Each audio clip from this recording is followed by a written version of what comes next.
We back with my second video of the day, really my second video in the last 2 hours, because Pat Riley finally got his whale as the Miami Heat have officially signed my boy Keshad Johnson to a standard NBA contract. Now, of course, I'm thrilled. So this overall video will have a generally a great tone, but I don't want to lose sight of the fact that the last video I posted a couple hours ago was on the devastating news that Drew Smith did in fact tear his Achilles.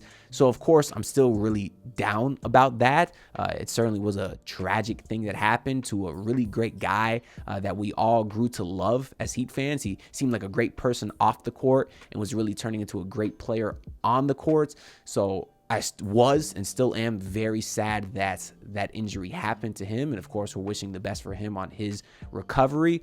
But we kind of ended that video just talking for a minute or two about how the Miami Heat might replace him. Not necessarily replace him, but fill this last roster spot that they needed to fill. Because the Heat currently, or before 10 minutes ago, had 2 open roster spots. Now, one of them needed to be filled by December 29th because you have to have a minimum of 14 players. And right now, the Heat could only fill one of them because that's all the money they had without going over the second apron, right? So out of those 2 open roster spots, we knew they had to sign one person. There was a lot of speculation on whether it might be a more veteran guard that can kind of fill the void that was lost when Drew Smith went down. A guy like Markelle Fultz, a guy like Dennis Smith Jr., both guys who have shown that they can be solid defenders in this league, like Drew Smith really was. I mean, Drew Smith is an elite perimeter of attack defender. I don't think any of those veteran guards would have completely filled that void, but it was an option that I would have listened to. I would have been down to test out, a Dennis Smith Jr. or Markelle Fultz. Now, maybe the Heat can still sign one of those guys, but it wouldn't be until next month when their prorated value will be less than the difference between where they're at now in the salary cap and the second apron, because the Heat cannot fill that final roster spot up right now without going over that threshold. It would have to happen, I believe, later in January. So maybe the Heat revisits one of those veteran guards, but for now, we're talking about the former two-way player, Keshad Johnson. Because we did say in that last Drew Smith video that if the Heat don't go for a veteran guard, they might promote one of their current two-way players. Because, of course, that was the plan with Drew Smith. He was a two-way player on the verge of getting the standard. We all expected him to get that standard because he was playing like 30 minutes a night, was one of the most integral parts of this rotation. So, obviously, it's unfortunate that he went down. But you still had 2 other two-way players that have been balling as well that I could have seen getting promoted. And that's exactly what happened. Of course, the first option was Josh Christopher, who has been a great scorer in this league, certainly a great scorer in the G League at least. And I also like what he's shown from a playmaking and defensive side in the Summer League and G League as well. But then you also have my guy, Keshad Johnson, who, if y'all have been watching this channel since the draft, since the second the draft ended, I stamped my love for Keshad Johnson. I gave my proclamation that this guy would be a future all-star. And I told y'all time and time again to buy all the Keshad Johnson stock because this dude is awesome.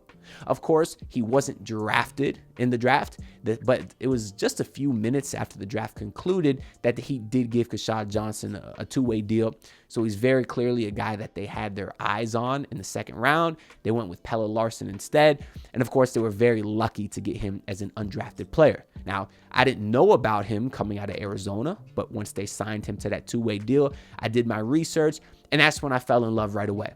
Because he reminded me of a PJ Tucker with Derrick Jones Jr. athleticism. It was insane.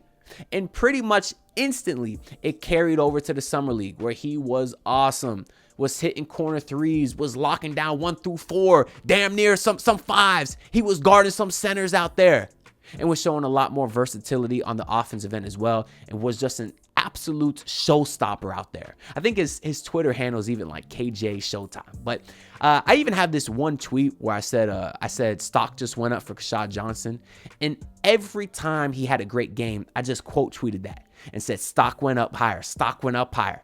Well, guess what? after today, after Keshad just signed a standard 2-year deal, stock just went up even higher. But I'm here to tell you now, Heat fans, that we are still near the ground floor of this kid's full potential. So if you have any imaginary stock left, go and fulfill it, Keshad Johnson, because his career is about to take off. I'm telling you, I'm not overhyping this. Now, I'm not saying he's going to come in and immediately be an all-star or anything crazy like that. No, of course, his growth will be gradual. Now, he's not a super young guy. He did play 4 years at Arizona, I believe. But he's a guy with still a lot of potential, and he's been showing that in the G League. So if you're not super familiar with Keshad Johnson, if you didn't watch the Summer League or haven't been keeping up with the G League, he is essentially a very versatile 3-4 guy, small forward, power forward, who has been very reliable shooting the ball from beyond the arc, particularly in the corners and sort of that PJ Tucker area, and has also shown an ability to score from the mid-range a little bit also. And 99% of the time, he will be the most athletic player on the court, and he's not afraid to show you. He is an elite transition finisher, will go coast to coast and dunk on your head without even thinking twice.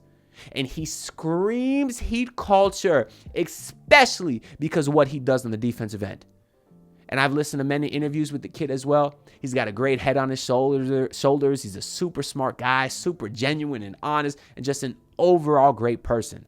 So while I am very devastated by the loss of Drew Smith, and I'm hoping that he can come back next season and continue to thrive in his career, I am thrilled with the signing of Keshad Johnson to this 2-year deal. Looking at his numbers in the G League this season, he's averaging, keep in mind, we're talking about a pretty elite defender here, right? So he's already great at half of the game. But on top of that, he is averaging 21 points a night, getting 8 rebounds a game, and is doing all of that on 55% shooting from the field and 40% shooting from 3 on damn near 4 attempts. So you are getting a guy that, once again, this is the best way I can describe it, Heat Nation. He is PJ Tucker with the athleticism of Derrick Jones Jr. And just think about that combo. Think about if you had a prime PJ Tucker who was literally locking up like 1 through 4. We had a pretty decent PJ Tucker on the Heat. He was like 37, and he was still one of our better players. He couldn't move, but he was still one of our better players. Imagine that guy if he could jump through the roof. That's what Keshad Johnson is, man.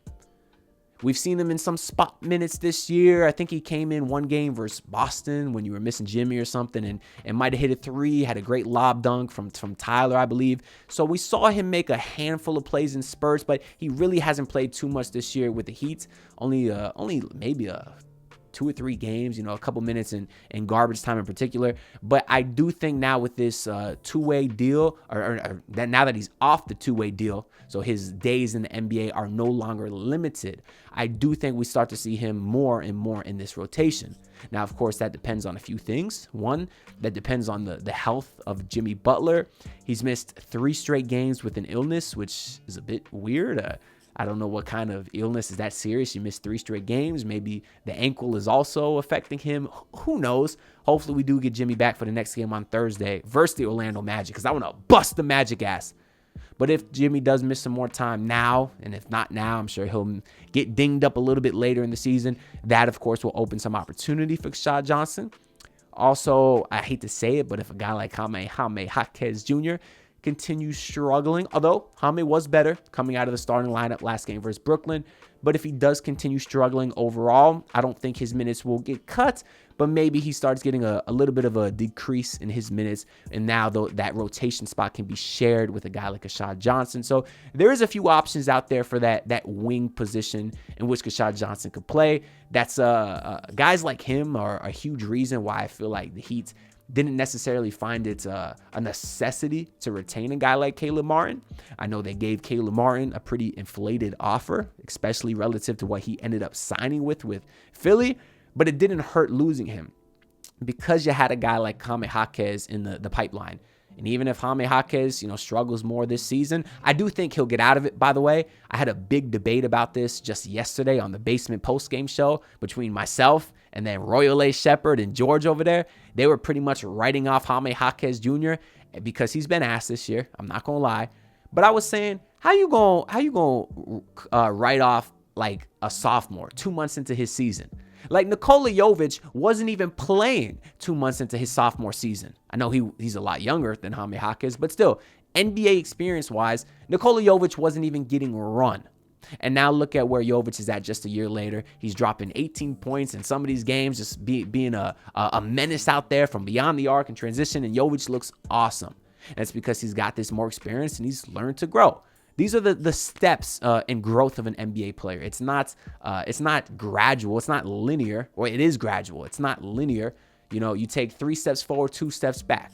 Jaime was awesome as a rookie, had a groin injury. Maybe this year defenses have figured him out a little bit. So he took a step back and he'll learn to adjust and he'll get better. But anyways, this is not a Jaime Jaquez video, but I do think he'll turn it around. But in the meantime, you got a guy like Keshad Johnson now, who is now not only eligible to be with the team every day, he's also eligible to play in the playoffs. That's the thing about these two-way guys. You cannot play in the playoffs if you are a two-way player. And I certainly think Keshad Johnson is a guy, just a athletic body that you can throw on someone in the playoffs just to play some defense. You know, even Drew Smith, as elite as he was on the defensive end, he's only 6'2". But now you got a guy like Keshad who's 6'6", 6'7", and can jump through the roof. Go out there and throw him on Cole Anthony if he turns into Michael Jordan again versus you. Go ahead and throw him on Jalen Brunson if he's cooking you in the playoffs. Make things really difficult for you. And now you got that option in Keshad Johnson, which I'm absolutely thrilled about. So I said this before, and I'm going to go ahead and say it again right now. Do not forget that I had it first. Keshad Johnson will be a future all-star in this league. And this is just another step in that happening. I have not been as high on a player as I've been on Keshad Johnson in a very, very long time. So this is well deserved, and I'm super happy for him. Even if he didn't, let's say Drew Smith never got hurt and Drew Smith does get that final two-way spot or final standard spot right now, I did always believe that come the middle of next month, early February, when the Heat can now afford to fill that 15th roster spot, I did always believe that was going to go to Keshad Johnson. So I think he always was going to get the standard. It just came a couple of months early, and now I'm ready for him to show the hell out because he's an awesome player. Anyways, that's all I got to say for this video. Let me know y'all thoughts down below on Keshad Johnson. Make sure to go watch my last video talking about the Drew Smith situation as well. I hope all of y'all celebrated Noche Buena tonight. Have a great Christmas Eve, and of course a great Christmas tomorrow to everyone who celebrates, and happy holidays to everyone else. Make sure to like, comment, and subscribe because I'm on the grind to hit 6K subs, which is crazy. So all the support is greatly appreciated. I'll see y'all in the next video. Peace out, y'all. Look, pull up in your city trying to get that dead face. Do it on my own, I don't need no dead weight. Had to kill him off, yeah, I need a head space. You know this homegrown bitch don't offend me.